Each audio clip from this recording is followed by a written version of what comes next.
如果给你一次拯救世界的机会，而代价是牺牲掉你生命中至关重要的人，你会如何选择？最后的生还者就讲述了这样一个故事，相信很多新老玩家已经玩过或者听说过这款游戏的重制版了。今天狂魔就来讲述一下最后生还者的剧情故事。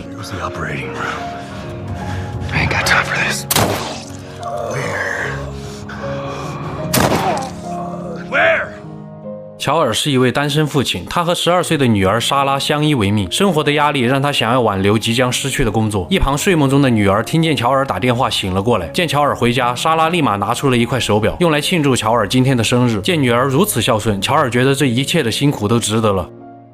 随着汤米叔叔的一通电话，睡梦中的莎拉被惊醒，但是还没来得及多说，信号就中断了。莎拉来到乔尔的房间，却不见人影，只有电视机里面播报某种突变的虫草菌正在肆虐美国的声音。受到这种真菌感染的人会在很快的时间失去理智，变成攻击并吃人的怪物。窗外更是随着一声爆炸，火光冲天。来到楼下，屋外的警车呼啸而过，紧张的气氛让莎拉的内心越加的不安。这时乔尔赶了回来，但受到感染的邻居却撞破玻璃闯了进来。为了保护女儿，乔尔只能一枪爆了邻居的头。父女二人来到屋外，坐上乔尔弟弟汤米的车，准备开车逃离。可就在途中，三人的车被另一辆疾驰而来的车撞翻。身强体壮的乔尔赶紧抱着女儿，在汤米的掩护下随着人流逃窜。四周都是慌乱的人群和被感染的怪物，一辆失控的汽车更是直接撞向加油站后引发爆炸。眼前的景象宛如世界末日。就在乔尔抱着莎拉跑到一条小路上的时候，一位美国大兵及时出现，解决了追在父女俩身后的感染者。见到美国大兵，乔尔以为有救了，结果士兵却收到了格杀勿论的命令。见到情况不妙，乔尔只能用身躯为女儿挡住枪口。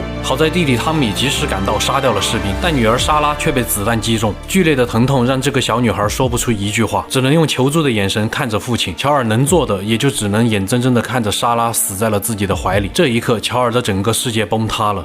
一转眼20年过去了，在这20年里，因为疫情的持续爆发，整个世界的政府陷入了瘫痪，只有一部分正规军维持着隔离点的运作。一些人成为了四处烧杀抢掠的猎人，而另一些人加入了反抗政府的组织火营。乔尔则是成为了一名在隔离区之间走私违禁品的走私客，并和一名叫泰斯的女人成为了搭档。多年的相处让乔尔和泰斯始终保持着一种微妙的暧昧关系，但乔尔却始终走不出失去女儿的阴霾。这天，泰斯告诉乔尔，最近他们有一批军火被他们的仇家罗伯特扣下来了，于是两人准备穿过隔离区去寻找罗伯特的老巢。在这个失去正常秩序的末世下，只要是被真菌感染的人都会被当场处决，政府和火营组织之间的争斗也会经常出现。一些长期感染后被真菌植物化的人会散发出孢子，正常人吸入孢子之后也会遭到感染。随后乔尔和泰斯来到罗伯特所在的旧仓库，乔尔展现了近乎恐怖的战斗力，轻松的就干掉了罗伯特所有的手下，成功的堵住了想要逃跑的罗伯特。一番逼问下得知，罗伯特已经把扣下来的军火卖给了火营组织，得到了想要的线索，没有丝毫拖泥带水。乔尔和泰斯直接一枪带走了罗伯特。在这种末世下，放走仇家就是害了自己。就在二人商量着去寻找火营的时候，却没想到火营的首领马林竟然带着伤出现在二人面前。马林告诉乔尔和泰斯，如果想要回他们的军火，就得帮他运送一件东西出城。在随后政府军的搜查下，他们来到了一处藏身点。到了这里，乔尔就明白火营首领马林想要他们运送的东西是什么了。原来是要将眼前这个14岁的小女孩艾丽送到城外的国会大厦，交由那里的火营成员接手。为了拿回自己的军火，乔尔和泰斯只好答应了下来。路上，这个非常有个性的小女孩让乔尔头疼不已。小女孩艾丽更是提到了乔尔手上破损的手表，这块手表正是当初莎拉送给乔尔的生日礼物。或许在乔尔的内心看见艾丽的时候，就想起了死去的女儿。害怕再次失去的乔尔根本不想跟艾丽建立起任何感情，他对艾丽的态度就像对待一件货物一样。当他们休整好，准备趁着夜色出城的时候，却被突然出现的政府军逮了个正着。士兵为了验明三人的身份，对着三人做起了核酸检测。可就在士兵走到艾丽身后的时候，没想到艾丽反手一刀对着士兵捅了过去。乔尔和泰斯见情况不妙，只好先下手为强，解决了士兵。随即疑惑的泰斯拿起了核酸检测仪，一看不得了，艾丽竟然已经被感染。乔尔和泰斯便立马质问起艾丽到底是怎么回事。原来艾丽被感染已经3个星期了，却并没有任何症状。如此一来，那么火营的目的就很明确了，他们就是想利用艾丽的体质来研究疫苗。乔尔本不想多管闲事，但泰斯却执意要护送艾丽。或许艾丽真的是拯救这个世界的关键。路上他们遭遇到了各种不同形态的感染者，分别是在感染第一阶段保留着听觉和视觉的奔跑者，以及第2阶段丧失了视觉但听觉却异常敏锐的寻声者。在经过了一段和感染者斗智斗勇的漫长旅程后，三人终于看到了国会大厦的大楼。当他们进入到国会大厦以后，却只有一地火营成员的尸体，看来这里已经被政府军占领。见这种情况，乔尔觉得他们已经做了该做的，于是就打算劝泰斯回到隔离点，但泰斯却显得异常的激动，非常迫切的想想要找到火营所在的线索。这时，艾莉看出了泰斯的反常，原来泰斯已经在之前的战斗中被感染。泰斯看着自己伤口的恶化程度，再一对比艾莉，让他确信了艾莉就是拯救这个世界的关键。而这时，听到动静的政府军已经追了上来，泰斯深知自己已经活不了多久，于是决定留下为乔尔和艾莉断后。乔尔只能恋恋不舍地带上艾莉离开了国会大厦。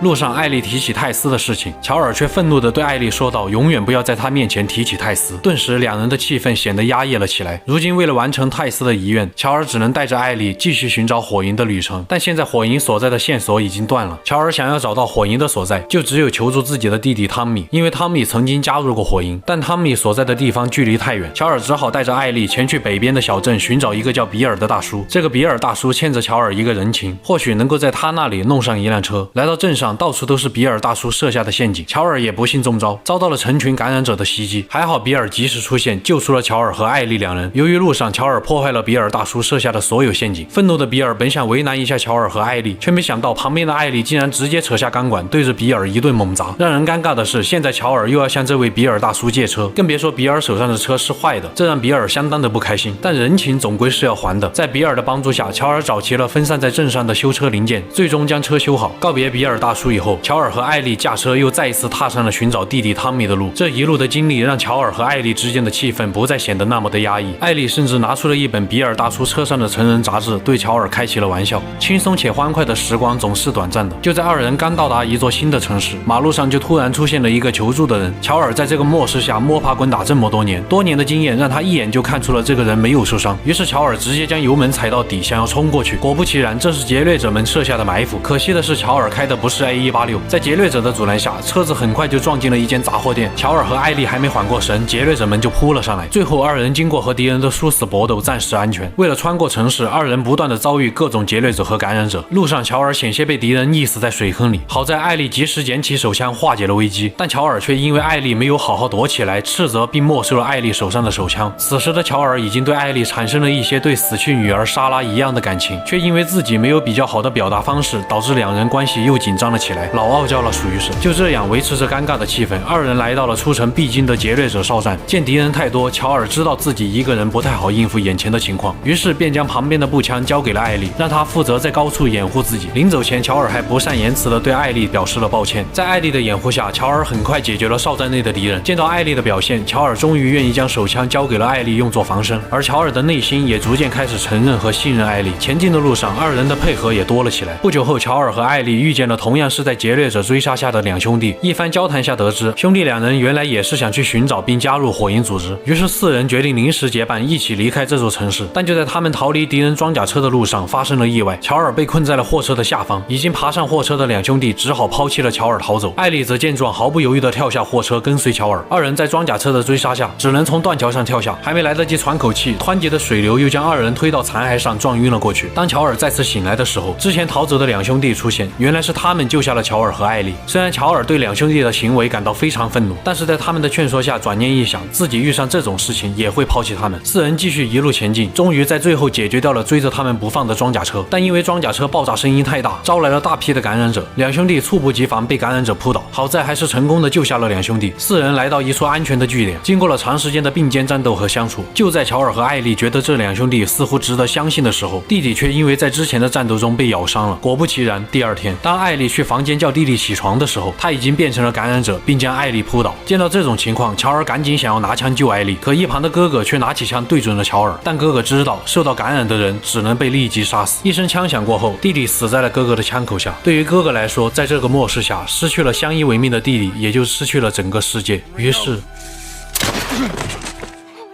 一转眼到了秋季，经过一路的长途跋涉，乔尔和艾莉终于找到了弟弟汤米所在的据点。兄弟俩没有来得及叙旧，乔尔就带着汤米找了个没人的地方，直接对汤米说出了艾莉免疫体质的秘密，并希望汤米能够用他们据点的人手代替自己将艾莉交给火营。但这件事情让汤米的女友好像不太愉快，不过好在汤米最后还是答应了乔尔的请求。可没想到的是，乔尔和汤米之间的谈话被艾莉偷听到了，气愤不已的艾莉偷走了营地的一匹马，直接离家出走。乔尔只好带上汤米一起追上并找到了艾莉。接下来两人这番不愉快的对话似乎真正触动到了乔尔的内心。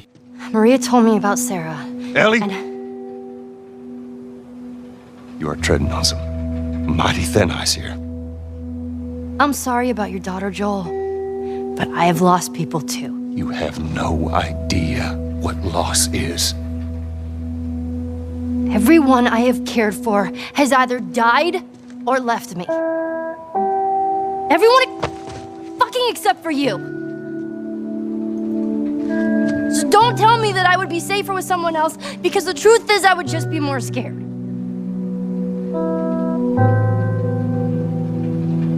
You're right. You're not my daughter. And I sure as hell ain't your dad.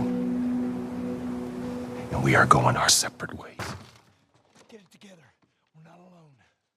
带上艾莉，三人一路无话回到了据点的外围。最终，乔尔决定还是由自己带着艾莉走完剩下的路。骑上马，乔尔带着艾莉来到了汤米所指的东科罗拉多大学。火营的人应该就在这里。可当他们到达火营的实验室以后，却不见一个人。通过实验室的录音，得知火营已经撤退到了盐湖城的圣玛丽医院。刚知道线索，随后赶来的劫掠者就发现了他们。乔尔在劫掠者的追杀下，不慎从高处坠落，钢筋贯穿了他整个腰子。在艾莉的搀扶下，二人艰难地逃走没多远，乔尔就因为失血过多昏死了过去。再一转眼，时间来到了冬季，乔尔陷入了长时间的昏迷。艾莉这个只有14岁的小女孩就肩负起了照顾乔尔和寻找食物的责任。就在艾莉好不容易猎杀到一只麋鹿的时候，一旁名叫大卫的人带着手下出现。突然出现的陌生人让艾莉万分警惕了起来。大卫告诉艾莉，自己只是想要交易，没有恶意。艾莉见状，立马提出想要抗生素。大卫二话不说就叫手下回去取。就在二人等待的途中，大卫和艾莉还抵御了大批的感染者袭击。本来紧张的气氛有所缓和，大卫却说出了自己之前派出去的手下被一个和小女孩在一起的疯子杀光了。艾莉一听不得了，原来这个大卫就是那些劫掠者的首领。这时手下带着抗生素回来了，将抗生素交给艾莉以后，大卫并没有阻拦，任由他离开。就在艾莉回到藏身处，为重伤的乔尔注射完抗生素的第二天，大卫带着劫掠者们找了过来。原来他们只想杀掉乔尔。见情况危机，艾莉骑上马吸引走了大批的劫掠者，但毕竟只是一个小女孩，很快艾莉就被大卫抓到，并带回了他们的据点。当艾莉醒来以后，眼前的场景让她不禁毛骨悚然。这群劫掠者不仅杀人还吃人，而大卫之所以不杀艾莉，是因为大卫竟然想艾莉从了他。艾莉一听很高兴，于是果断地掰断了大卫的手指。大卫见艾莉这种反应也很高兴，于是想要杀掉艾莉。另一边，藏身处的乔尔因为注射抗生素醒了过来，见到眼前的情况，乔尔立马抓住了2个劫掠者，一番逼问下知道了艾莉的下落。回到艾莉这边，此时的大卫已经起了杀心，艾莉急中生智，一口咬在了大卫的手上，并且立马声称自己是感染者。看见艾莉手上的伤口，大卫顿时慌了神。趁这个机会，艾莉夺过砍刀，手起刀落，解决了一个手下后逃跑。但还没逃多远，大卫就追上了艾莉。就在千钧一发之际，艾莉拿起旁边冷冷的砍刀，在大卫脸上胡乱的拍。乔尔也在关键时刻赶到，紧紧地抱住了已经情绪失控的艾莉。这一刻，艾莉向乔尔证明了自己。不久后，二人终于来到了盐湖城。经过1年来发生的事情，乔尔已经彻底接纳了艾莉。路上，乔尔还对艾莉承诺，等一切结束后，他会教艾莉弹吉他。但艾莉似乎有些担心会分别，总是心事重重，不在状态。就在即将达到终点的时候，一只长颈鹿映入眼帘。此刻的艾莉展现出了小女孩第一次进动物园的紧张和兴奋。眼前的景色以及难得的平静时刻，让乔尔彻底的将艾莉视作自己的女儿。这一刻，他似乎有种不想承担再失去一次女儿的可能。于是乔尔有了放弃的念头。但毕竟付出了那么多才走到这里，艾莉还是坚持走完最后的路。可就在最后这段路上，二人不慎掉进了水里。就在乔尔将不会游泳的艾莉带出水抢救的时候，火营的士兵出现了。但乔尔此时只想救艾莉，完全没心思理其他人。火营士兵干脆直接过来打晕了乔尔。当乔尔再次醒来的时候，火营的首领马林已经坐在乔尔的旁边，并且惊讶乔尔竟然能带着艾莉来到这里。缓过神来的乔尔马上坐起来，想要见已经被他视作女儿的艾莉。但乔尔却从马林口中得知了他无法接受的现实。原来想要从艾莉身上获得制作疫苗的关键，就必须要开颅，以便提取出已经蔓延到艾莉大脑的虫草菌，而代价就是艾莉会失去生命。随后火营士兵立马控制住了情绪激动的乔尔。马林随即说道，他也答应过艾莉的母亲要照顾好艾莉，但为了拯救这个世界，他别无选择。对呀，别无选择。曾经莎拉也是乔尔的整个世界，乔尔失去莎拉，也就失去了整个世界。如今艾莉再次成为了他的世界，如果失去艾莉，那么世界毁掉也无所谓。趁马林离开，乔尔找到机会反手控制住了士兵，逼问艾莉的下落。此时乔尔眼里只有无尽的杀意，见士兵不想说，直接2枪警告。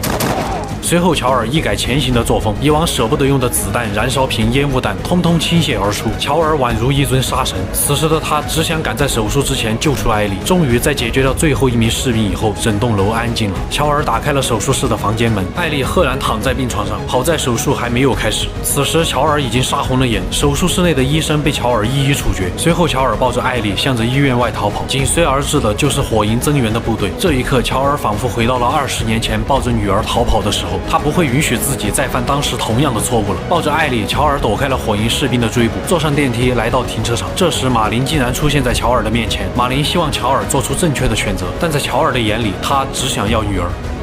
Let me go. Please. You just come after her.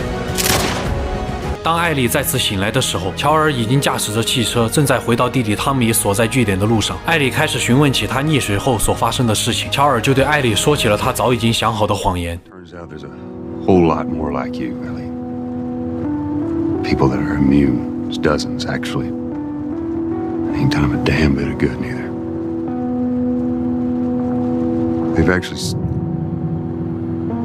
They've stopped looking for a cure. 当二人即将回到汤米所在据点外面的时候，艾莉叫住了乔尔。 Right now, Swear to me. Swear to me that everything that you've said about the Fireflies is true. I swear.